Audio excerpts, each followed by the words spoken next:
Holy fuck.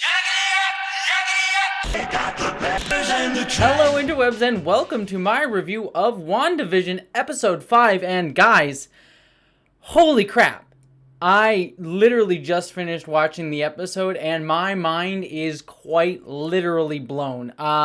Yeah, I cannot talk about this episode without starting with the ending. I will talk about the whole episode, but I need to start with the ending. So if you have not seen WandaVision episode 5, go watch it right now because I am getting fully into spoilers right up front because we have, holy crap, we have got to talk about that ending there because wow, hot dang. This is it. This is your last chance to get off if you have not seen the episode because we're going to go full into it. That ending, holy crap.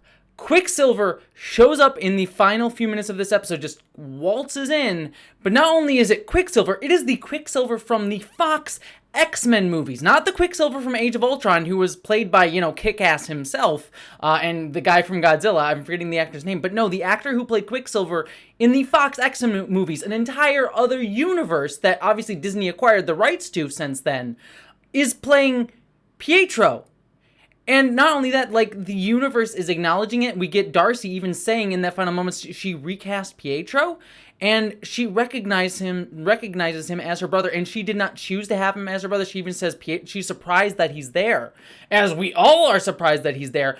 I mean, guys, holy crap, my mind is literally blowing up. We knew that Marvel was going to use the X-Men in some way, but I had no idea that they were going to acknowledge, the X-Men from the Fox's universe in any way, shape, or form, and the fact that they are coming into this is just blowing my mind. We know that Marvel is going to be getting into the multiverse, both with the Doctor Strange movie, The Multiverse of Madness, which we know is going to be kind of a follow-up to WandaVision, which has me all sorts of crazy thoughts in my brain going on here. But we also know that the Spider-Man movie that is connected to the Sony universe that they got going on there with their own Spider-Man villain universe with Morbius and Vulture and Venom going on there. There's so many multiverse things here, and this is the first moment of that, and it was so unexpected. We knew that they were going to get into multiverse stuff. But to have it be this, to have it be Pietro from the Quicksilver from the X-Men movies, from Fox's X-Men movies, to acknowledge those movies somehow exist in this weird multiverse thing in this show that I did not expect the multiverse to be so brought up into, it blows my mind. It literally blows my mind. And I wish I had more to talk about beyond what I've just said, because my mind is just exploding with theories about what this can mean, how this is going to work, what's happening. But I have to just sit on this for a week, and I am just so pumped about it. Oh my gosh. I guess I should talk about the rest of the episode, because the rest of the episode was really solid as well. But that ending, that ending. Oh my, Marvel, I'm in full bore. Oh, I am so excited.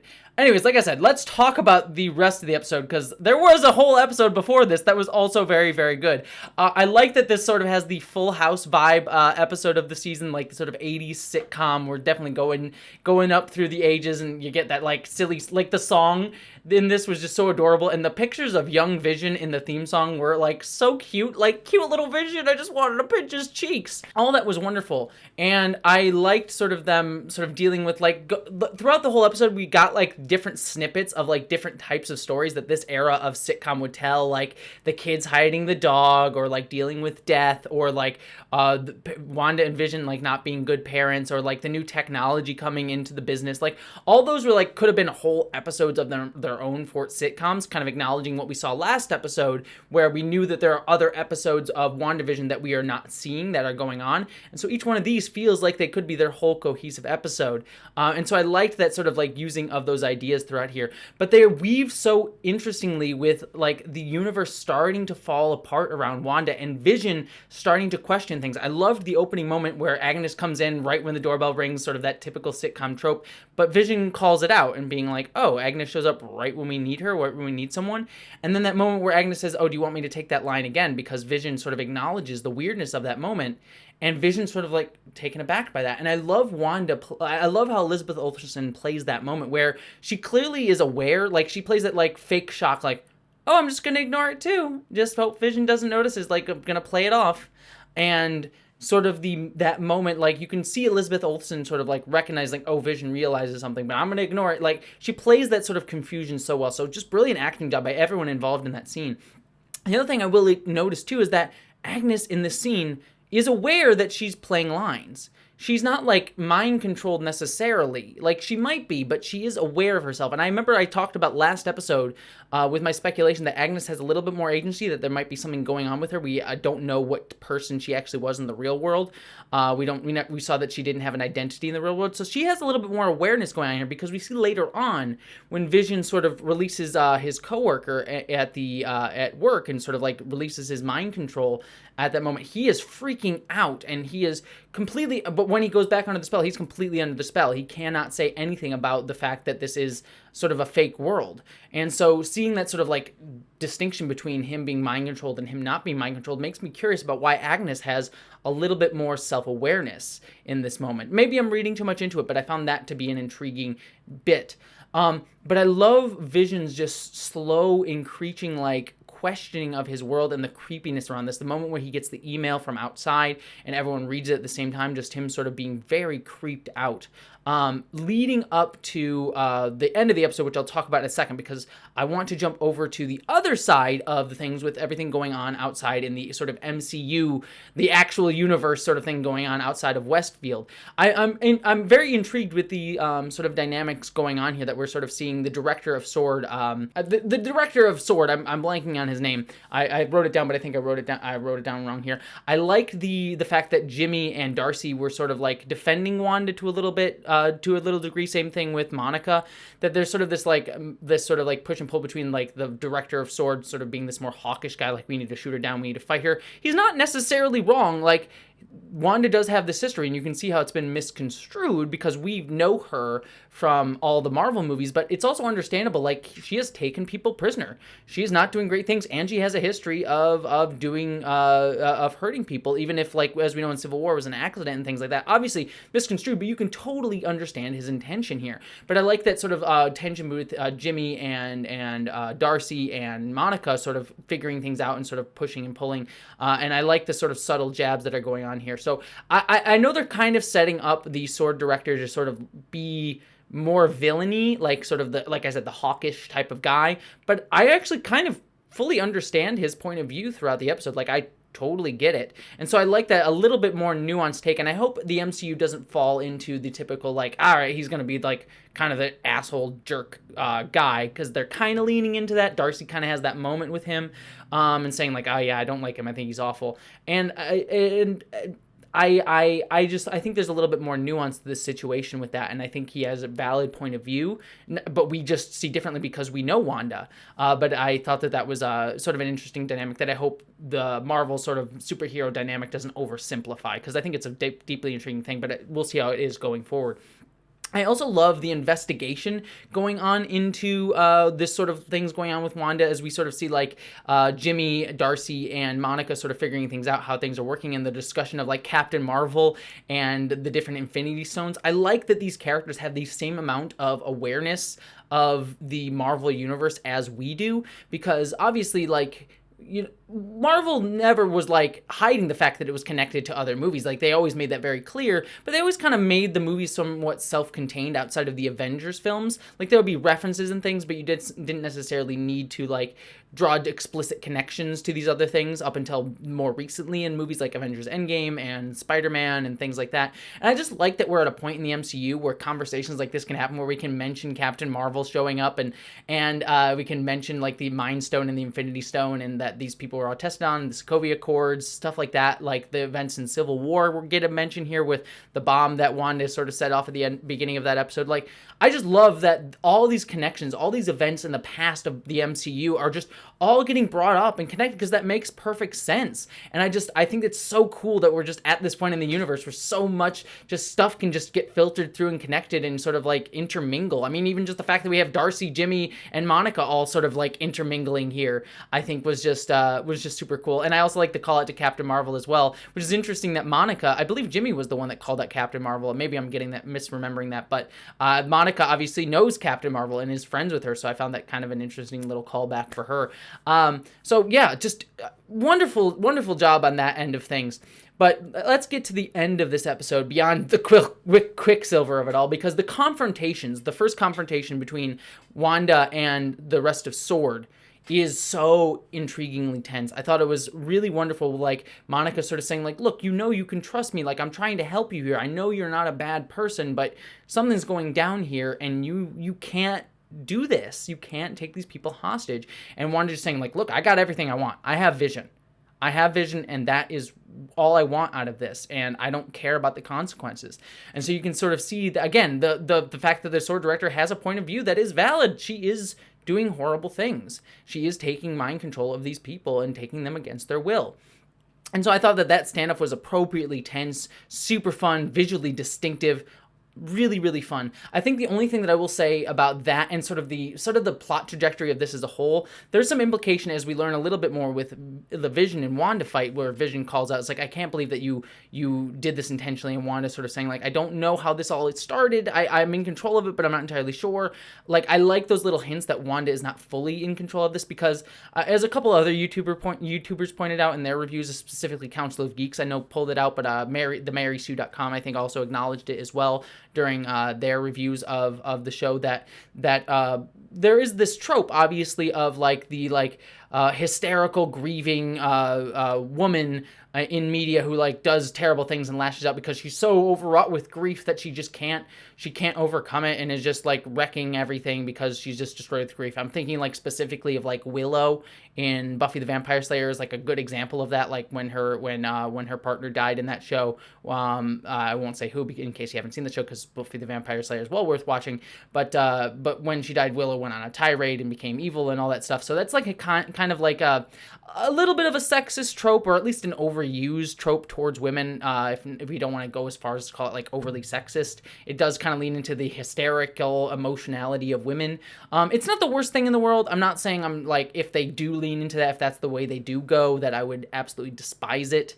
And like condemn it or anything, but it's just like, I've seen this trope before, and so I'm glad that there are little hints that there's a little bit more beyond that. Again, I'm looking at Agnes as sort of the main instigator of all of that. I also, before we get to the final confrontation between Wanda and Vision, I also want to call out the wonderful scene where the kid's dog died. I thought that was appropriately, like, wonderfully ironic scene, because we know that Wanda is trying to impart the correct message that you can't skip over death, that it's a real part of a childhood's life. Again, that could have been a whole episode of a sitcom back in the day, and I like that message there, but obviously it's a direct odds with the very fact of what Wanda's even doing here, that she won't accept Vision's death, that she's potentially created this entire universe to try to bring him back to life, and that she's not accepting that. And so that was just a wonderfully well-written scene where you could see the many layers going on within it, and then Vision showing up right at the right moment was just so wonderfully written. Like this, the whole like latter, like the beginning half of this episode was great, but the latter half of this episode was just so beautifully layered in terms of like the writing, in terms of, and showing off the character dynamics. Just absolutely wonderful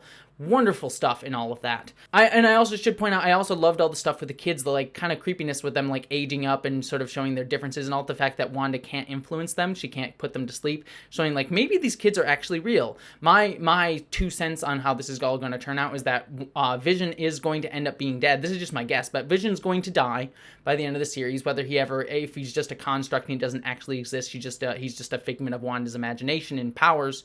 He's not actually alive in the sense that of how he is, even though we know she has his corpse from this episode. But Vision will end up dead by the end of the season. But the 2 children will still be alive. They will actually exist because they are actually real in some way, shape, or form. Don't know how, don't know why. Maybe she did things. Oh, I'm not even gonna go there. That's too disturbing a thought. But anyways, don't hate me for that. That's going to be everything the comments are going to be on. I just know it now. But my anticipation, my guess is that the twins are going to actually live on beyond this episode, or beyond this season, I should say. And go into the MCU proper, into like other episodes and movies and TV shows and things like that. But this all leads us to the final confrontation between Wanda and Vision, which was superb. I loved how Vision just confronted her. He challenged her. There was escalations. There was like, I just love the character dynamics were just so layered in that scene where like they escalate and Vision like confronts her. She tries to walk away from him and lets the credits roll to say like, nope, this is the end of the episode. We're done. And Vision's like, no. He pushes back against her and it gets heightened to the point where they're like using their powers and it looks very, very tense. But then she sort of calms him down that they still kind of care about each other, even though Vision is holding her to account for the things that she potentially is doing, even if he's trying to give her some benefit of the doubt about seeing like, I know you can't have done this on purpose. I know this had to be subconscious. And then the sort of like horrifying realization that Vision doesn't remember his life before Westfield. He doesn't remember anything about the rest of the MCU. Just wonderful like exposition, but it's showing the exposition through emotion and through character conflict. Just absolutely fantastic, but also showing the depth of caring that these two have for each other. In the moment when the bell rings and Vision's like, okay, you're trying to get out of it again. You're trying to ignore this again. But it wasn't actually the case is fascinating. And I thought that it was just the level of distrust that's built up between them is just wonderfully palpable, leading to that bell ringing moment. And then that final reveal that I've already gasped and talked about more than enough. So yeah, at the end of the day, this is a truly fantastic episode and some of the best that I've seen the MCU do, which is certainly saying something. I was enthralled. I was raptured by the character dynamics, the story, the tense scenes, the way the story is developing, and then that shocker twist of an ending that like just blows my mind with like I never would have thought the MCU could legitimately shock me to this level. But that ending just shocked me to that level, and I'm just so intrigued to see where they go with it. Bravo. Like, I have liked this series so far. I've been really, really enjoying it, but this episode just above and beyond. Phenomenal. Truly phenomenal. Marvel knocking it out of the park. But I'd love to hear all of your thoughts. Were you just as shocked and intrigued by the ending of this episode as I was? I want to hear, believe me, I want to hear your thoughts on that. I am so excited to talk about that more. Let me know that down in the comments. Don't forget to subscribe to this channel for more discussions of WandaVision and reviews and talking about geek and pop culture. That's all right here on this channel. And beyond, and I also have a Patreon if you want to help me out on Patreon, things like that. But beyond all of that, I hope that you, as always, live long and prosper. Don't know why I ended it like a question. Live long and prosper. It's a statement. Have a good night, everybody. Patrons, you are my patrons. You are so awesome. So here are your names. Catherine Lambeth, Eli Berg Moss, Ashley Allen, Bo Kikio, Miranda Janelle, Ashlyn Solstice, Greg Gillim, Stephen Kleinard, Camille T, Randy Thompson, Stephen Schuhart, Boyd Earl, and Mary Beth Earl, Wellington Marcus, Wayne Twitchell, Rick Osborne, Roar, Ish the Mad, Piston Twisted Garage, Dominic Noble, Buttoneer, John Steele, Michael Beam, Gavin Robinson, Carmen Olson, William Stewart, Amanda Ronya, Hannah F., Nathan Olson, Andrew Jorgensen, BBD, Jason Knott, Maeve, saying it twice because I can, Andrew K., Bree Beecher, Jasmine, Nathan Steele, Skylar Gray, Lily, Tiffany Danger, Sean Piper, Wen Dizzle Bizzle, Bush, Jane Packard, Geek Filter, Mari Neckard, Jacob Tovar, Polymenia, Celestial Dawn, Jean Mithun, Sarah Bystam, Din, Mark the Edge, Corey Honkinen, and Vale the Pale, Dunn, Lysa, W. Randy Eady, Andrew Lamoureux, Zone 1 Librarian, and finally, Michael Hardy. I am sorry for that, but seriously, thank you so much, patrons. You really mean the world to me, and you really are changing my life, even if I may have changed your life for the worst with my singing. Thank you so much for all of your support.